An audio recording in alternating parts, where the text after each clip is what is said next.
Picture yourself deep beneath the sands of Egypt, standing in a tomb that hasn't felt human breath in 4,000 years. Your flashlight trembles in your hand as its beam glides across golden walls, faded hieroglyphs, and the gleam of a death mask that stares back at you, hollow, divine, and silent. The air is thick with dust and something else, something ancient, something wrong. You move closer.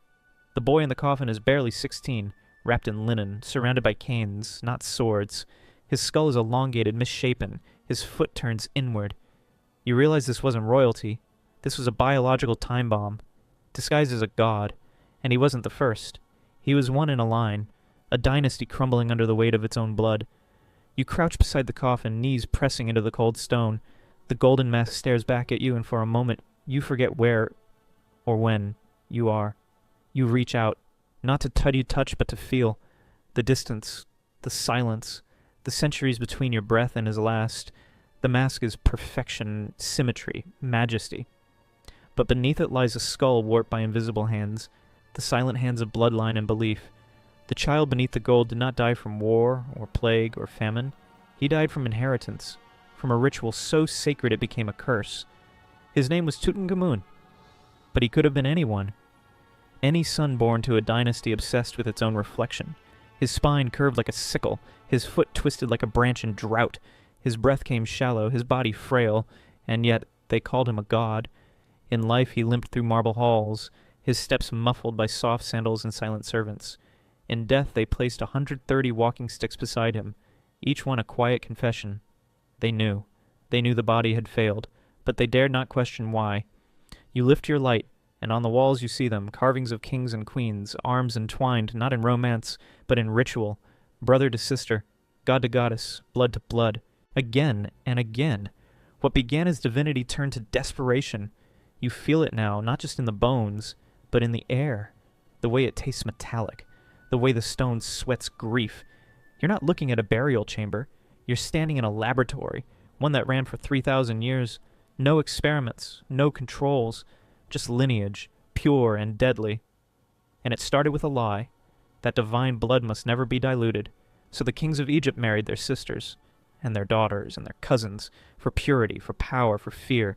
You try to imagine being born into that, knowing from childhood that your bride would be your mirror, that your children might not walk, that your gods might kill you from the inside out, and call it holy. But there were no genetics then, no chromosomes, no language for recessive traits or mitochondrial decay. There was only faith, and fear of contamination, and the illusion that godhood could be preserved by preserving the blood. They saw deformities as blessings. They saw infertility as prophecy. They saw death as divine calling. And so the cycle continued, and now you're here, standing in the silence it left behind. But this tomb isn't the end. It's the beginning of a pattern, one carved in stone, written in blood, and repeated until even the gods turned away. Step out of the tomb, but not into sunlight, into centuries, into throne rooms filled with incense, marble, and mirrors, into palaces where the air shimmered with heat and divine expectation.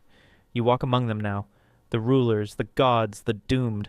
Imagine a prince raised with one certainty, that he was sacred, that his blood carried the voice of the sun god, that he would marry not for love, not for alliance, but for lineage, that his sister was his destiny.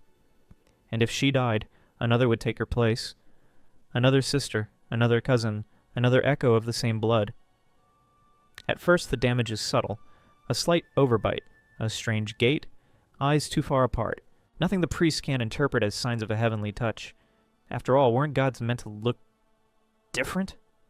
You pass by carved reliefs, elongated skulls, swollen bellies, men with breasts, children who look aged, families twisted not by sin, but by ritual. You realize these aren't artistic flourishes, they're medical records. Each statue, each fresco, a confession the artists weren't allowed to speak aloud. You see a queen bent over her child, lips pressed to a forehead already cooling. Another miscarriage, another funeral without a name.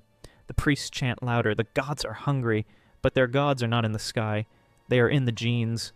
In a palace courtyard, two children play, brother and sister. He throws a stick. She runs to catch it. Their laughter is real, but so is the sentence carved into their futures. Their games will become vows. Their innocence will become inheritance. They won't be allowed to escape each other, because no one escapes blood. Now close your eyes. Breathe in. Do you smell it? the blend of perfume and decay, the sweetness of oils masking the rot, the floral offerings by the bedside of yet another prince who won't survive his 6th year. The physicians apply ointments, they burn incense, they whisper prayers, but their hands are shaking. They've seen this before. The curled toes, the swelling, the eyes that never focus. They record it all in scrolls now lost to time, not as warnings, but as wonders. Divine anomalies, they call them. And outside, in the fields, children run barefoot in the sun.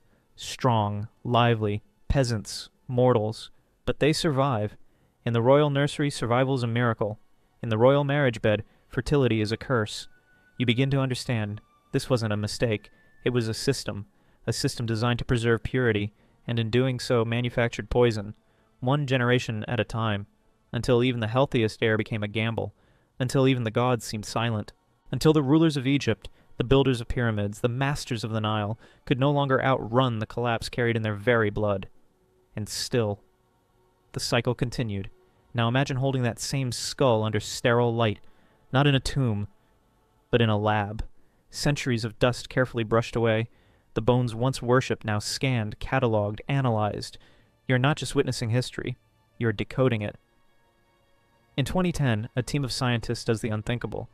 They extract DNA from the boy king, Tutankhamun, the golden child of Egypt, the divine son. What they discover isn't majesty, it's mutation. Tutankhamun wasn't just frail. He was collapsing from the inside out. His parents were siblings. His grandparents were likely siblings. His lineage was a spiral, tightening until there was nowhere left for nature to go, but inward. A recessive gene lottery. And he held every losing ticket. He had a club foot, making walking painful, a curved spine, necrosis in the bones of his foot, possibly causing infection, a deformed skull, longer than it should be, stretched like melted wax. His immune system? Compromised. He suffered from malaria, a disease that wouldn't have killed a healthy man, but killed him. He died at 19. But the real story is what he inherited, and what that inheritance tells us. The mask that made him famous, that flawless gold face, was designed to hide what his people couldn't explain. But his DNA, it spoke clearly. It told the story his priests wouldn't, that the divine bloodline was corrupted, that the gods had no hand in this, that humans had made this choice, over and over for centuries.